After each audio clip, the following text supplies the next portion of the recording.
কোরআন ও হাদিস অনুযায়ী জাহান্নামের 7টি দরজা রয়েছে। প্রতিটি দরজার জন্য নির্দিষ্ট শ্রেণীর গুনাহগারদের শাস্তি নির্ধারিত।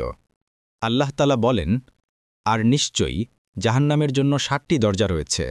প্রতিটি দরজার জন্য তাদের একটি নির্দিষ্ট অংশ নির্ধারিত। সূরা আল হিজর 44 নম্বর আয়াত। জাহান্নামের 7 দরজা ও কারা কোন দরজা দিয়ে প্রবেশ করবে সেখানে। 1. জাহান্নাম সাধারণভাবে কাফের ও বড় অপরাধীদের জন্য, যারা আল্লাহকে মানেনি, কুফরি করেছে। 2.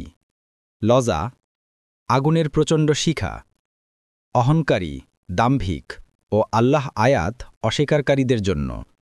সূরা আল মাআরিজ 7 নম্বর আয়াত। নিশ্চয়ই লজা তাদেরকে ডেকে আনবে যারা পিঠ ফিরিয়েছে ও মুখ ফিরিয়েছে। 3. হুতামা ঘুরিয়ে দেবে, ধ্বংস করবে। ধন সম্পদ জমা করে রাখে, গীবত পরনিন্দা করে এমনদের জন্য। সূরা হুমাজা 1 ও 4 নম্বর আয়াত। ধ্বংস হোক প্রত্যেক পরনিন্দাকারী ও দোষারোপকারীর জন্য, যে ধন সম্পদ সঞ্চয় করে ও গণনা করে। 4. সাইর জ্বলন্ত আগুন, শয়তান ও তার অনুসারীরা, মুশরিক ও গুনাহগারদের জন্য। 5. সাকর প্রচণ্ড আগুন, যেখানে ত্বক পুড়ে যাবে। নামাজ ছেড়ে দিত, গরিবকে আহার দিত না, আখিরাত অস্বীকার করত, এরকম মানুষদের জন্য। সূরা মুদ্দাসির 42 হতে 47 নম্বর আয়াত। তোমাদের কি হল, সাকর কেন পড়েছ? তারা বলবে, আমরা নামাজ পড়তাম না, আমরা গরিবকে আহার দিতাম না। 6. জাহিম ভয়ঙ্কর উত্তপ্ত আগুন, মুশরিক, আল্লাহকে অস্বীকারী, পার্থিব ভোগবিলাসে মগ্নদের জন্য। 7.